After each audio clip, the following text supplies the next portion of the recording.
नमस्कार दोस्तों। आज की इस वीडियो में हम कक्षा 10वीं के व्याकरण से पढ़ेंगे रचना के आधार पर वाक्य भेद और वाक्य परिवर्तन, और इसके साथ ही साथ हम वाक्य के अंग की भी चर्चा करेंगे। तो आइए पहले जानते हैं वाक्य किसे कहते हैं। वाक्य व्याकरण की दृष्टि से वाक्य भाषा की सबसे बड़ी रचना होती है। वाक्य की परिभाषा: शब्दों का वह सार्थक शब्द समूह जो किसी न किसी अर्थ को प्रकट करे वाक्य कहलाता है। कहने का तात्पर्य है कि वाक्य का कोई ना कोई सार्थक अर्थ या तात्पर्य अवश्य होना चाहिए। नीचे उदाहरण देखेंगे। देखा ने सांप मोहन, ये वाक्य नहीं है। शब्द का समूह तो हो सकता है, लेकिन ये वाक्य नहीं है, क्योंकि यह कोई एक सार्थक अर्थ नहीं दे रहा है। देखा ने सांप मोहन। तो अब हम जानेंगे कि वाक्य कैसे होते हैं। तो कुछ उदाहरण देखते हैं। मोहन ने सांप देखा। मोहन ने सांप देखा, यह अर्थ प्रकट कर रहा है, इसलिए यह एक वाक्य है। गंगा हिमालय से निकलती है। माधुरी कहानी लिखती है। यह सभी एक सार्थक अर्थ को प्रकट कर रहे हैं। और वाक्य की एक और भी विशेषता होती है, उसमें संगति होनी चाहिए।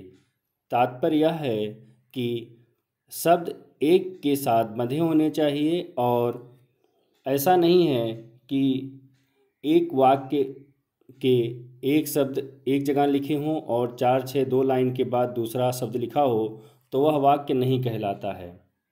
तो अब हम जानते हैं वाक्य के अंग। वाक्य के 2 अंग होते हैं: उद्देश्य, विधेय। उद्देश्य वाक्य में जिसके बारे में कुछ कहा जाए, ज़्यादातर कर्ता ही होता है। दूसरा विधेय, उद्देश्य के बारे में जो कहा जाए। उदाहरण देखेंगे। गंगा हिमालय से निकलती है। तो गंगा के बारे में बताया जा रहा है कि वह हिमालय से निकलती है। तो यहाँ पर जो गंगा है वह उद्देश्य है, और हिमालय से निकलती है ये विधेय। ये विधेय है। रोहित शर्मा ने शतक लगाया। रोहित शर्मा यहाँ पर उद्देश्य, और शतक लगाया ये विधेय। राधिका विद्यालय जाती है। राधिका उद्देश्य, विद्यालय जाती है वह विधेय। तो अब हम जानते हैं वाक्य के भेद। हिंदी में वाक्यों का वर्गीकरण मुख्यतया 2 दृष्टियों से किया जाता है। पहला है रचना के आधार पर। इसमें हम वाक्य की संरचना या स्वरूप पर ध्यान देते हैं। वाक्य की जो बनावट होती है उस पर ध्यान दिया जाता है। दूसरा है अर्थ के आधार पर। इसमें हम वाक्य के अर्थ पर ध्यान देते हैं। उसका जो अर्थ हम समझते हैं वह महत्वपूर्ण होता है। तो कक्षा 10वीं में रचना के आधार पर वाक्य भेद पढ़ना है, उसी की हम चर्चा आज यहाँ करेंगे। रचना के आधार पर वाक्य के 3 प्रकार होते हैं: सरल वाक्य, सिंपल सेंटेंस; संयुक्त वाक्य, कंपाउंड सेंटेंस; और तीसरा है मिश्र वाक्य, कॉम्प्लेक्स सेंटेंस। तो एक एक करके इनको देखते हैं और इनको जानते हैं कि इनको कैसे पहचानेंगे। पहला है सरल वाक्य। जिस वाक्य में केवल एक ही मुख्य क्रिया हो, ध्यान रखेंगे, एक ही मुख्य क्रिया हो, उसे सरल या साधारण वाक्य कहते हैं। इसमें कर्ता या क्रिया का विस्तार भी हो सकता है। कहने का तात्पर्य है कि इसमें कई कर्ता हो सकते हैं, या फिर क्रिया वह खाता ही जा रहा है, वह चला ही जा रहा है, इस तरह से हो सकता है, लेकिन मुख्य क्रिया एक ही होगी। जैसे मोहन किसान है।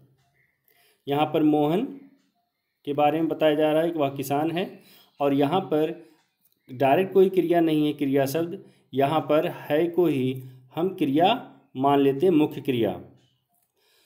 रवि विद्यालय जाता है, रवि विद्यालय जाता है, यहाँ पर जाता मुख्य क्रिया है।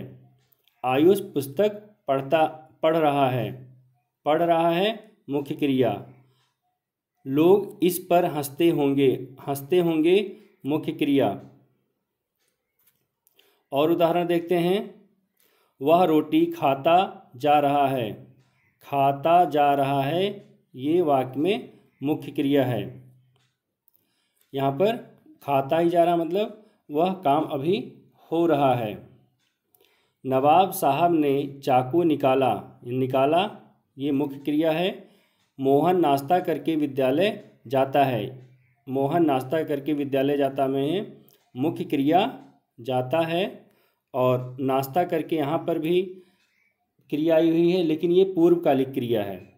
मुख्य क्रिया वह होती है जब उसे हम वाक्य से निकाल दें तो वाक्य अपूर्ण होता है, पूरा नहीं होता, तो वह मुख्य क्रिया मानी जाती है। अगर यहाँ पर हम मोहन नाश्ता करके विद्यालय जाता है को निकाल दें, हो जाएगा मोहन नाश्ता करके विद्यालय, तो ये वाक्य पूरा नहीं हुआ। लेकिन अगर हम इसी जगह पर नाश्ता करके को हटा दें, मोहन विद्यालय जाता है, यह पूर्ण वाक्य है और ये एक अर्थ दे रहा है। कई बार क्या होता है, क्रिया का विस्तार भी हो जाता है।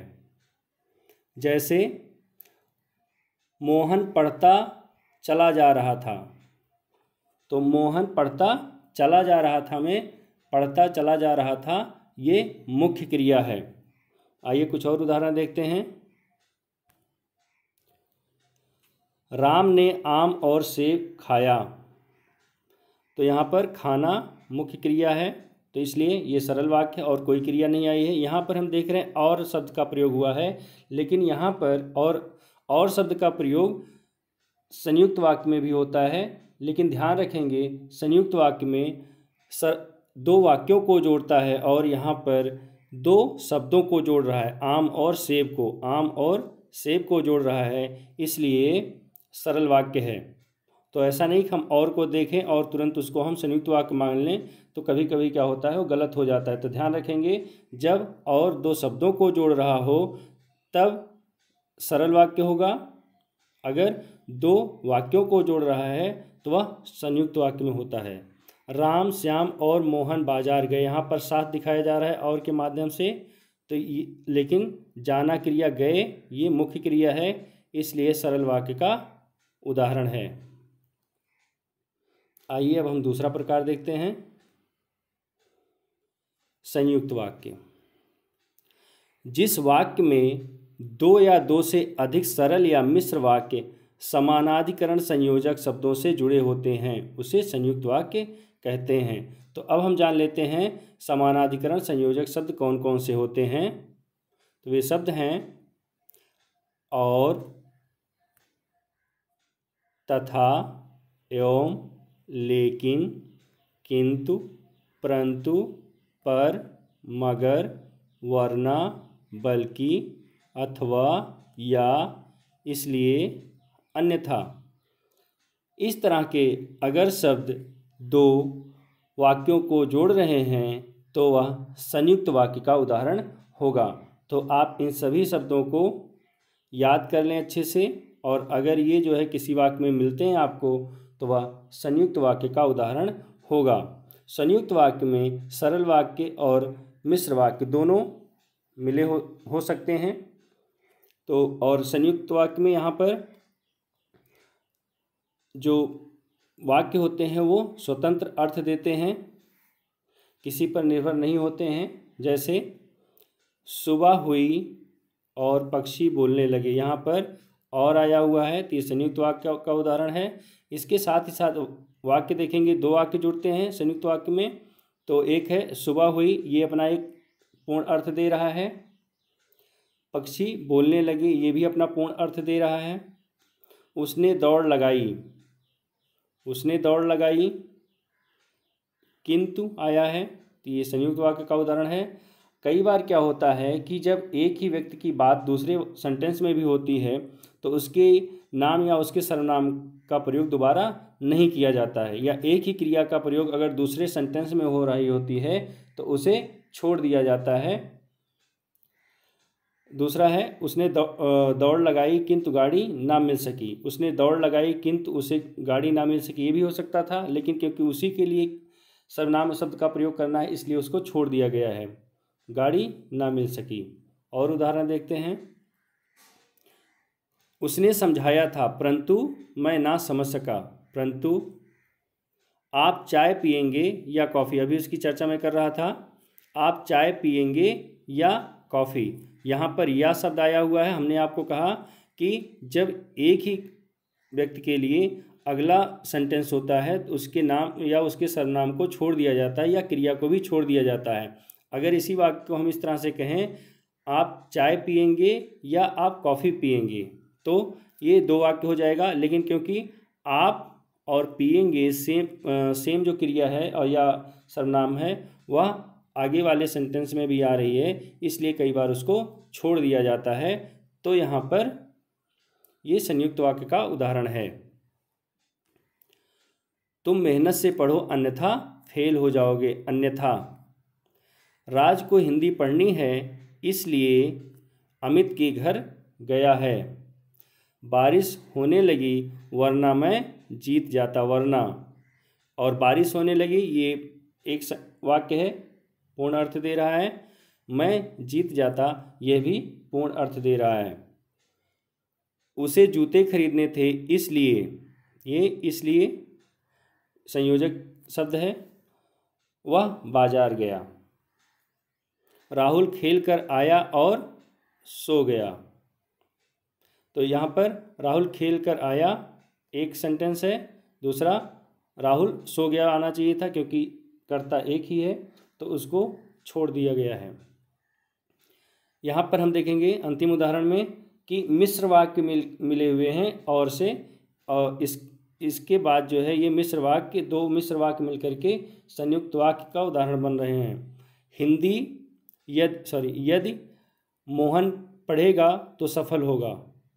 यदि तो आया हुआ है, आगे हम इसकी चर्चा करेंगे। तो ये मिश्र वाक्य का उदाहरण है। यदि मोहन पढ़ेगा तो सफल होगा, और यदि मोहन सफल होगा तो गांव के लोग प्रसन्न होंगे। तो इसमें दो वाक्य है। पहला है यदि मोहन पढ़ेगा तो सफल होगा, ये मिश्र वाक्य का उदाहरण एक है, और से दूसरा वाक्य जुड़ा हुआ है। तो अब हम अगले प्रकार की चर्चा करते हैं, मिश्र वाक्य। मिश्र वाक्य में एक से अधिक उपवाक्य होते हैं। मिश्र वाक्य में एक से अधिक उपवाक्य होते हैं, मतलब स्वतंत्र वाक्य का प्रयोग यहाँ पर नहीं होता है। मिश्र मतलब होता है मिला हुआ, मतलब इसमें जो दोनों शब्द दोनों जो वाक्य होते हैं वो आपस में मिले होते हैं, और जब मिलते हैं तभी वो अपना पूर्ण अर्थ देते हैं। अगर उनका हम अकेले के एक एक का प्रयोग करें तो उसमें हमें कुछ लगता है कि वो नहीं है, मतलब मिसिंग सा लगता है, कुछ छूट गया है ऐसा हमें प्रतीत होता है, किसी अगले शब्द की अपेक्षा होती है। इसीलिए इसमें उपवाक्य आते हैं, वाक्य नहीं आते। स्वतंत्र वाक्य ना आकर के इसमें उपवाक्य आते हैं।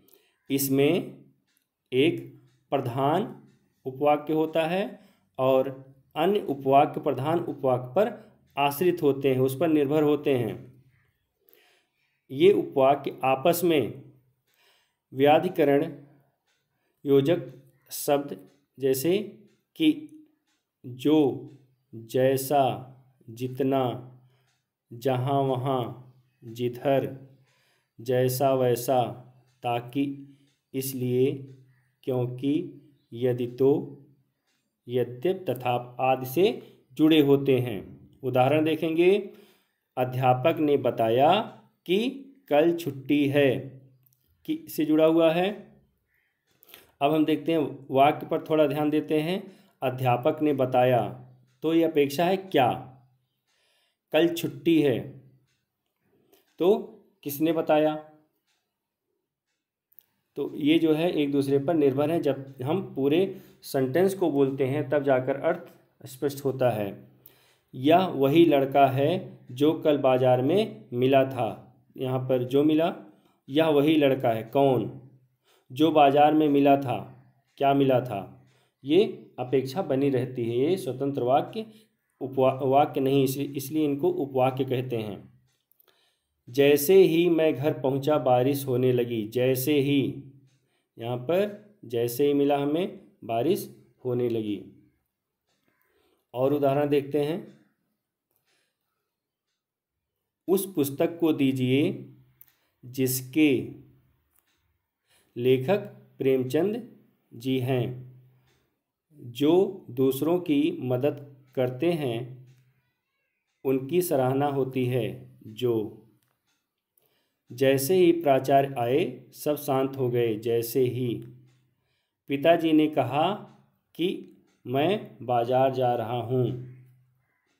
यह वही विद्यालय है जिसमें मैं पढ़ता था। जितना कहा जाए उतना ही किया करो। जितना। तुम वहाँ चले जाओ जहाँ बस रुकती है। वह इसलिए बाजार गया क्योंकि उसे जूते खरीदने थे। यहाँ पर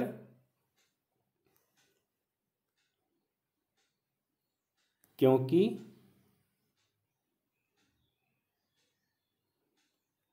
और इसलिए दोनों साथ में आते हैं एक साथ मिश्र वाक्य में। अब हम चर्चा ये कर लेंगे कि इनमें से किसको हम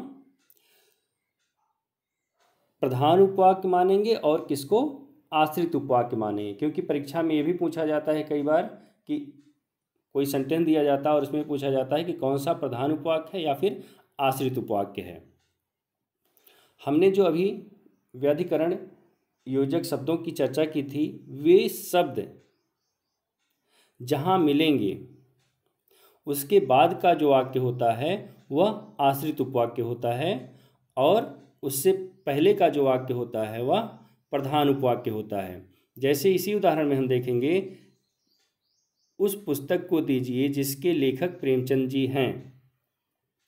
तो ये इसमें जो है योजक शब्द जो हमें मिला वो है जिसके। तो यहाँ से जिसके से लेकर के ये आपका हो जाता है आश्रित, ये हो जाता है आश्रित। और उस पुस्तक को दीजिए ये प्रधान उपवाक्य है। इसी तरह से जो दूसरों की मदद करते हैं, जो दूसरों की मदद करते हैं आश्रित, उनकी सराहना होती है, ये प्रधान उपवाक्य। जैसे ही प्राचार्य आए, जैसे ही प्राचार्य आए आश्रित उपवाक्य और सब शांत हो गए प्रधान उपवाक्य। पिताजी ने कहा कि के बाद का जो सेंटेंस है वह आश्रित उपवाक्य, ये हो गया आपका आश्रित, ये आश्रित उपवाक्य है। और पिताजी ने कहा ये प्रधान उपवाक्य। यह वही विद्यालय है जिसमें मैं पढ़ता था। जिसमें मैं पढ़ता था, ये आश्रित उपवाक्य है।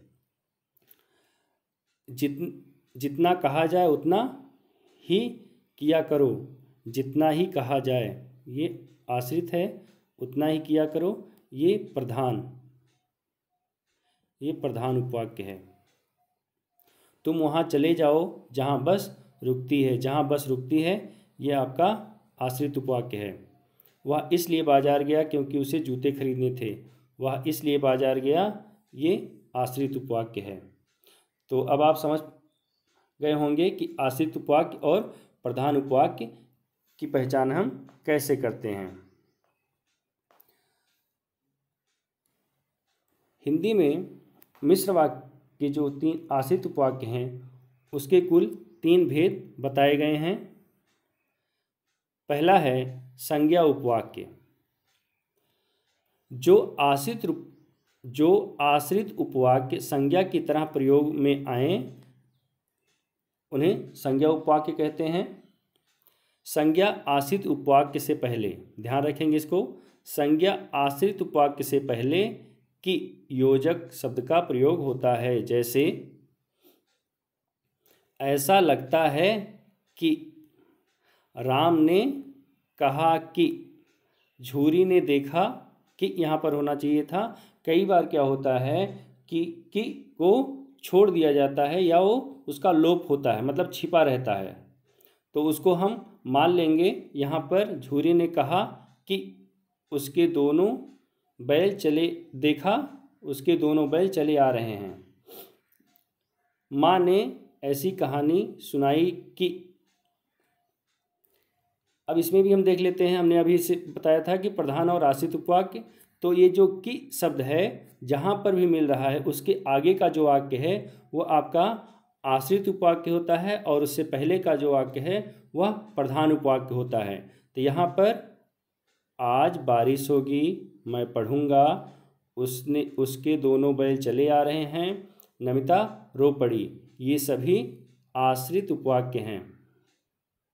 ये सभी आश्रित उपवाक्य हैं। अब हम दूसरा प्रकार देखते हैं, विशेषण उपवाक्य। आश्रित उपवाक्य, विशेषण उपवाक्य। जो उपवाक्य प्रधान उपवाक्य के किसी संज्ञा या सर्वनाम की विशेषता बताते हैं। यहाँ पर की होना चाहिए था, की विशेषता बताते हैं। ये यहाँ पर जो विशेषण उपवाक्य होता है उसमें जो, जिसे, जिसने, जिसको, जिसके आदि शब्दों से आरंभ होते हैं। मतलब इन शब्दों का प्रयोग होता है और जहाँ पर ये शब्द होते हैं उसके आगे का जो वाक्य होता है या वह जो वाक्य होता है वह आश्रित उपवाक्य होता है और विशेषण उपवाक्य होता है। विशेषण आश्रित उपवाक्य होता है। उदाहरण देखेंगे, वह आदमी पकड़ा गया, जिसने कार चुराई थी, जिसने। तो ये आश्रित उपवाक्य हुआ और विशेषण उपवाक्य हुआ। समझ में आया आप लोगों को? ये प्रधान उपवाक्य होगा, वह आदमी पकड़ा गया, जिसने कार चुराई थी, ये आश्रित उपवाक्य है और विशेषण उपवाक्य है, विशेषण आश्रित उपवाक्य है। जो पैसे मुझे मिले थे वह खर्च हो गए, वह खर्च हो गए, ये प्रधान उपवाक्य है। यहाँ पर जो पैसे मिले थे ये आश्रित उपवाक्य, विशेषण उपवाक्य है। आपकी वह किताब कहाँ है जिसे आप कल लाए थे, जिसे आप कल लाए थे, ये विशेषण आश्रित उपवाक्य।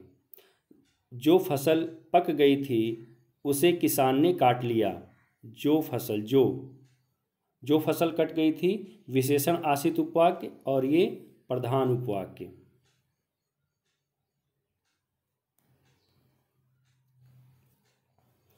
अगला उदाहरण है, यह वही घड़ी है जिसे तुमने मुझे दिया था, जिसे। तो ये विशेषण, ये आपका विशेषण आश्रित उपवाक्य है और यह वही घड़ी थी, वह ये प्रधान उपवाक्य, या वही घड़ी है, प्रधान उपवाक्य। अगला तीसरा प्रकार देखते हैं, क्रिया विशेषण उपवाक्य। क्रिया विशेषण मतलब क्रिया की विशेषता बता रहा होगा, प्रधान उपवाक्य की क्रिया की विशेषता। ये आश्रित उपवाक्य प्रधान उपवाक्य की क्रिया की विशेषता बताते हैं।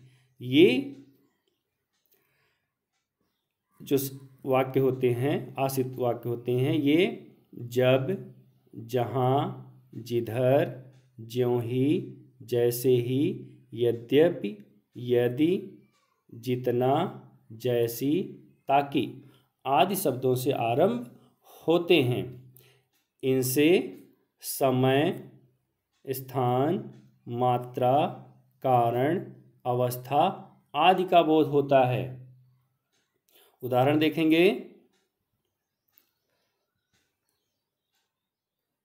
जब वर्षा हो रही थी तब छात्र मैदान में थे।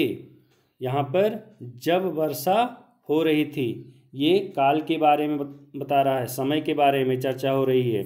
जब वर्षा हो रही थी तब छात्र मैदान में थे, जब वर्षा हो रही थी, ये क्रिया विशेषण आश्रित उपवाक्य है। तुम जहाँ जा रहे हो वहीं मैं भी जा रहा हूँ, जहाँ, जहाँ स्थानवाचक, तो ये स्थान के बारे में पता चल रहा है, तुम जहाँ जा रहे हो। ये क्रिया विशेषण आश्रित उपवाक्य। वह जैसा लिखता है वैसा कोई नहीं लिख सकता, जैसा। तो इसमें ये आश्रित उपवाक्य है, क्रिया विशेषण। और उदाहरण से जैसे जैसा करोगे वैसा भरोगे, जैसी करनी वैसी भरनी। तो जैसी वैसी जहाँ पर है, जैसी जहाँ पर आ रहा है ये जैसी जैसा, ये क्रिया विशेषण आश्रित उपवाक्य। तुम जितना खेलोगे उतने ही स्वस्थ रहोगे। जितना, मात्रा का बोध हो रहा है यहाँ पर। तुम जितना खेलोगे, वह परिश्रम करेगा ताकि अच्छे अंक ला सके। ताकि अवस्था का बोध है। यदि मैं प्रयास करता तो अवश्य सफल होता। कारण, यदि प्रयास करता तो सफल होता, नहीं करेगा तो नहीं होगा। तो ये कुछ उदाहरण हैं। तो यहाँ पर जो शब्द दिए गए हैं ध्यान रखने वाले, जहाँ, जब, जिधर, ज्यों, जैसे, यद्यपि, यदि, जितना, जैसे, ताकि, ये शब्द जिस जहाँ पर होंगे वह वाला जो वाक्य होगा वह क्रिया विशेषण आश्रित उपवाक्य होगा। ध्यान रखेंगे, क्रिया विशेषण आश्रित उपवाक्य ये शब्द। तो आइए हम आगे देखते हैं वाक्य परिवर्तन। यहाँ पर हम जानेंगे कि एक वाक्य को हम दूसरे या अन्य वाक्यों में कैसे बदलते हैं। तो कुछ उदाहरण हम देखेंगे। पहला है, सुबह होते ही सब लोग काम पर जाने लगे। सुबह होते ही सब लोग काम पर जाने लगे। सरल वाक्य में हमने बताया था कि एक ही मुख्य क्रिया होती है और वाक्य का जो समापन होता है, वाक्य जो समाप्त होता है, वाक्य के अंत में जो क्रिया आती है वही मुख्य क्रिया होती है। तो यहाँ पर जाने लगे ये मुख्य क्रिया है, ये सरल वाक्य का उदाहरण है।